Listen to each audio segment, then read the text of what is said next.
Bueno. ¿Qué enfoque elegiste vos para hablar del lawfare? Bueno, el lawfare, como bien decías, es un tema que está en agenda, vos lo conocés, y hoy quería ver un poco darle otras dimensiones. Necesitamos conocer mejor cuáles son sus orígenes para comprender sus efectos y entender sobre todo cómo fue operando en América Latina. Para eso te traje una primera placa, porque, a ver, primero, lawfare, ¿qué quiere decir? Es una contracción gramatical que viene de law, de ley, y warfare, que quiere decir conocimiento bélico. Pero por lo general lo tomamos como guerra jurídica. Guerra judicial que esconde intencionalidad política, ¿no? Y que es un fenómeno inédito. Vos me decís, bueno, pero no es inédito que la justicia tiene relación con determinados sectores del establishment.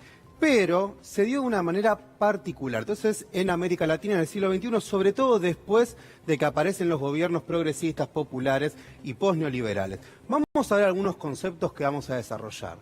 Guerra de baja intensidad, autoproclamaciones, democracia, ciberataques, manipulación de la opinión pública, fake news, desestabilizaciones económicas y procesos destituyentes. Vamos a ir ordenando de a poco esta de sopa menor a mayor, porque hay cosas de fuertes. letras.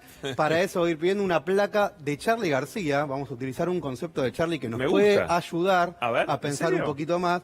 Yo te decía que hay algunas singularidades. Una es pensar que el lawfare forma parte de una renovada doctrina de seguridad nacional.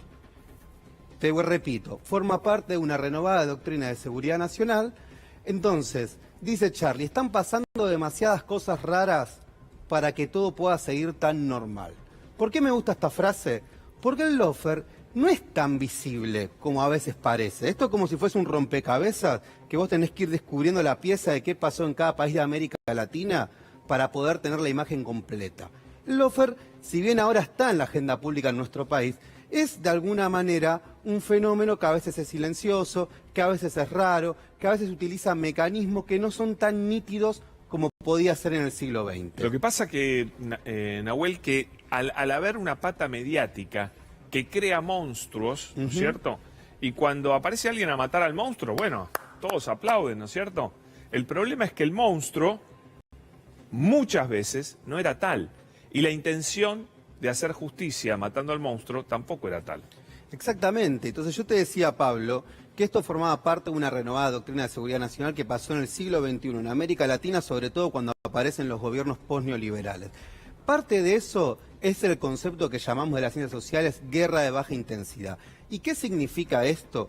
Que mientras vamos viendo la próxima placa, en el siglo XX, los procesos destituyentes se hacían con los ejércitos como punta de lanza, acá lo que ha pasado en América Latina fue una serie de procesos destituyentes que se hicieron con otro tipo de agentes de la sociedad civil. Más sutiles. Puede ser una ONG, puede ser un partido político, puede ser un organismo institucional, pero lo que es importante ver es que cambia la perspectiva de la filosofía bélica. Es decir, no es una confrontación directa, ¿sí?, en la cual vos es claro el adversario y la intención, sino que muchas veces se construyen algunos mecanismos visibles y otros invisibles. Entonces vamos a ver algunas de las características principales que a mí me interesaba mostrarte. La primera, violaciones a las garantías constitucionales, si se quiere, es una de las más fuertes, esta es más evidente. Nuestra Constitución, el artículo 16, dice el principio de inocencia, acá es al revés, es el principio, primero sos culpable y después tenés que demostrar que sos inocente. La prisión preventiva, por supuesto. Abuso de la prisión preventiva. ¿Te acordás del juez Moro de Brasil diciendo, no tengo prueba de que es culpable, pero tengo la convicción suficiente de que lo es? Sí. ¿No? Se transgiversa totalmente el derecho. Judicialización de la política, ¿sí?, y politización de la justicia, podríamos agregar. Bueno, personajes que hacen política a través de presentaciones ridículas en el 99% de los casos, como Elisa Carrió, ¿no?, que construyó su carrera política presentando denuncias delirantes, ¿no?, de las cuales las menos, pero muy, muy escasas, tuvieron algún trámite o alguna consecuencia real, ¿no es cierto? Exactamente. Vos decías recién, entramado entre el Poder Judicial, mediático y financiero. No puede funcionar el lawfare si no está articulado con un poder mediático y financiero que lo sustenta. Claro. Y el último, que me parece el más importante, te decía, renovada doctrina de seguridad nacional y golpes de estados de nuevo tipo.